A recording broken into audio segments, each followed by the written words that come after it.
बिस्मिल्लाहिर्रहमानिर्रहीम। अस्सलाम वालेकुम। ये आपका अपना डिजिटल प्लेटफॉर्म है। मैं तारिक मतीन हूँ। वल्लाहु खैरुल माकिरीन। अल्लाह सबसे बेहतर तदबीर फरमाने वाला है, वही बचाएगा मेरे देश को बलाओं से, जो बारिश में शजर से घोंसला गिरने नहीं देता, क्योंकि उसकी तदबीर तमाम तदाबीर की इमाम है। इस कशीदा सूरत हाल में भारत की जानिब से मुसलसल झूठ बोला जा रहा है, और भारत के शहरी सोशल मीडिया पर नेटिजन्स ये भी मुसलसल झूठ बोल रहे हैं। जैसे एक झूठ आज और हमारे सामने आया, और इस झूठ को पूरी दुनिया में फैलाया जा रहा है भारत की जानिब से। कहा यह गया कि अल्लामा इकबाल इंटरनेशनल एयरपोर्ट पर, लाहौर पर एक बैटरी का धमाका हुआ है। ये एयर डिफेंस सिस्टम की बैटरी थी, इसका धमाका हुआ, और इस धमाके से 14 पाकिस्तानी फौजी वो जान से गए हैं, और उसके बाद तमाम फ्लाइट ऑपरेशन सस्पेंड हो गया है, और पाकिस्तान आर्मी ने एयरपोर्ट का कंट्रोल संभाल लिया है। ये मुतादिद अकाउंट्स से, भारत में मुतादिद अकाउंट्स की जानिब से दावा किया जा रहा था। तो खबर क्या है? खबर है 9 मई 2024 की, तकरीबन एक साल पुराना वाकया है। और एयरपोर्ट पर आग लगी थी, 19 परवाजें मनसूख हुई थी। वजीर दाखिला ने इस वाक़े का नोटिस लिया था, इससे ज़्यादा कुछ नहीं हुआ था। लेकिन आज पुराने वाक़े को भारतीय इस वक्त कुछ और बनाकर पेश कर रहे हैं, क्योंकि कल उनके अपने जहाज से, जो वही कह रहे थे ना कि एक स्टोर, एरियल स्टोर गिरा था, एक फ्यूल टैंक गिरा था अपने ही शहरियों के घर पर शिवपुरी में, और उससे नुकसान हुआ था जमीन पर। इसलिए उन्होंने ये बताया, तो अपने लोगों के हाथों से चपेड़े पड़े। ऐसे काम भारतीय पायलट्स ने पहले भी किए हैं, और फिर उसके बावजूद भी वीर चक्र अवार्ड दिया था अभिनंदन को। अब की बार भी जब ये बेवकूफियां हो रही हैं, तो माफिया मांगने, और माफिया मांगने के अलावा क्या कर रहे हैं? झूठ बोल रहे हैं। एक साल पुराना वाकया पाकिस्तान में होने वाला, उसमें इन्होंने न जाने क्या से क्या बना दिया कि यहां जान से गए लोग वगैरह वगैरह, काफी कुछ हो चुका है। अब एक और चीज मैं आपके सामने रखूं, अहम तरीन खबर है इस वक्त की, इमरान खान साहब पर जो हमला हुआ था वजीराबाद के मकाम पर, नवीद नाम के शख्स ने उन पर फायरिंग की थी, और एक से ज्यादा हमलावर थे। इमरान खान साहब ने खुद बताया कि नीचे से गोलियां चलाई गईं, इब्तिसाम नाम के नौजवान ने उसको पकड़ा था, और सामने से बर्स्ट मारा गया था। ये इमरान खान साहब ने बताया। डक किया सबने, तो उसकी वजह से जान बची लोगों की, लेकिन काफी लोग उसमें जख्मी हुए थे। उस वाकये में जो नवीद है, उसको 2 बार उम्र कैद की सजा सुना दी गई है। इस वाकये में शरीक मुलजिम थे तैयब जहांगीर भट्ट और वकास, इनको बरी कर दिया गया है। 2 दफात के तहत मुलजिम नवीद को उम्र कैद 2 बार की सुना दी गई है।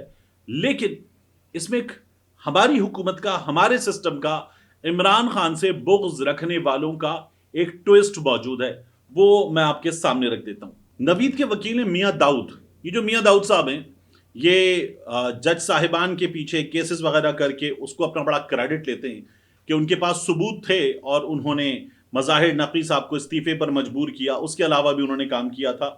मियां दाऊद साहब जो हैं, ये पहले रिपोर्टर भी थे, और मोहसिन नकवी साहब के चैनल में रिपोर्टर थे। मियां दाऊद साहब ने दावा किया कि हुआ क्या, जब नवीद को 2 दफात के तहत 2 दफा उम्र कैद की सजा सुनाई गई। उन्होंने ये कहा कि यह फैसला सुना दिया गया है मुअज़्ज़म के कत्ल और दहशतगर्दी की दफात के तहत, अलग अलग दफात के तहत उम्र कैद 2 दफा और 5 लाख रुपए जुर्माना, ये नवीद को सजा सुनाई गई है। 4 जख्मियों की हद तक नवीद को 3 से 5 साल कैद की सजा सुनाई गई है। 2 बार उम्र कैद, 3 साल एक बार, 5 साल एक बार, ये नवीद को सजा सुनाई गई। इसमें तो होता यही है कि तमाम सजाएं एक साथ चलेंगी, तो इसका मतलब है उम्र कैद सुना दी गई है। मियां दाऊद ये बताते हैं कि वो नवीद की जानिब से पेश हुए, और साथ में उन्होंने ये कहा कि प्रोसिक्यूशन ने तैयब जहांगीर भट्ट के खिलाफ कोई गवाह पेश नहीं किया, बरी हो गया, और नवीद के खिलाफ तमाम सजाएं एक साथ चलेंगी, ये फैसले में अदालत के बता दिया गया। इमरान खान समेत 9 जख्मी अदालत के मुसलसल तलब करने के बावजूद पेश नहीं हुए। यह अदालत ने अपने फैसले में लिखा है। अदालत ने अपने फैसले में लिखा है कि इमरान खान और दीगर जख्मी पेश नहीं हुए। अब इमरान खान कहां है? जमान पार्क में बैठे हुए हैं, बनीगाला में बैठे हुए हैं, अदालत बुला रही है, इमरान खान नहीं जा रहे। इमरान खान रियासत की कैद में है, तो इमरान खान को अगर यहां पेश करना भी था, तो वो रियासत को पेश करना था, जो सुप्रीम कोर्ट में पेश करने को तैयार नहीं, हाई कोर्ट में पेश करने को तैयार नहीं। अब तो रियासत अडयाला जेल के अंदर जो जेल समातें हो रही थी, उन पर भी तैयार नहीं है, तो इमरान खान को यहां क्या पेश करते? और याद रखिएगा, इस मामले में हमारे सामने क्या आया था? इमरान खान साहब की जानिब से जो इस सिलसिले में FIR दर्ज करवाने की कोशिश थी, وہ ریاست نے ناکام بنائی. پولیس نے کہا نہیں درج کر رہے, یعنی جا کر بیٹھ گئے, تھانے میں بیٹھ گئے, تھانے کا عملہ اٹھ کے چلا گیا, لائٹ چلی گئی ہے, الیکٹریشین پاکستان تحریک انصاف والے خود لے کر آئے اور تھانے کی بجلی ٹھیک کی, تو اس کے بعد انہوں نے منع کر دیا نہیں کرتے ایف آئی آر. اور پھر پاکستان تحریک انصاف والے پنجاب میں حکومت ہونے کے باوجود ایف آئی آر درج نہیں کروا سکے. سپریم کورٹ نے نوٹس لیا تو پھر پولیس کی مدعیت میں ایف آئی آر ہو گئی تھی. یہ ہوتا نہیں ہے, ہوتا ہی نہیں ہے, کیونکہ جب مدعی موجود ہو تو پھر اس کی مدعیت میں ایف آئی آر ہوگی. لیکن ارشد شریف قتل کیس میں بھی اور عمران خان پر ہونے والے حملے میں بھی پولیس مدعی بن گئی, ریاست مدعی بن گئی, اور ریاست نے اپنے حساب سے چلایا.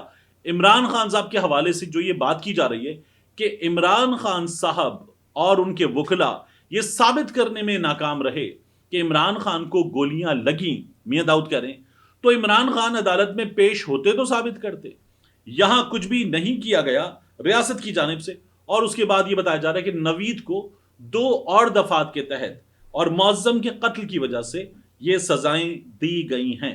تو جو ریاست نے کام کیا ہے اس کے بعد یہی ہونا تھا, مقدمہ نہیں ہونے دیا, جی آئی ٹیز خراب کی گئیں, اور اس کے بعد عمران خان کو یہاں پیش بھی نہیں کیا گیا. تو اس میں میاں داؤد کا کوئی کریڈٹ نہیں ہے. جس طرح سے چیزیں اس سے پہلے کی گئیں, مظاہر نقوی صاحب کے معاملے میں ان کے پاس ثبوت تھے, اسی طرح سے یہ چیزیں ہوئی ہیں, اور عمران خان صاحب کے کیس کا یہ فیصلہ ہو گیا ہے. 630 دن عمران خان صاحب اڈیالہ جیل میں موجود ہیں, ان حالات میں موجود ہے. سینئر فوجی افسران کہہ رہے ہیں کہ عمران خان کو رہا کر دینا چاہیے فوری طور پر, یہ ان حالات میں ضروری ہے.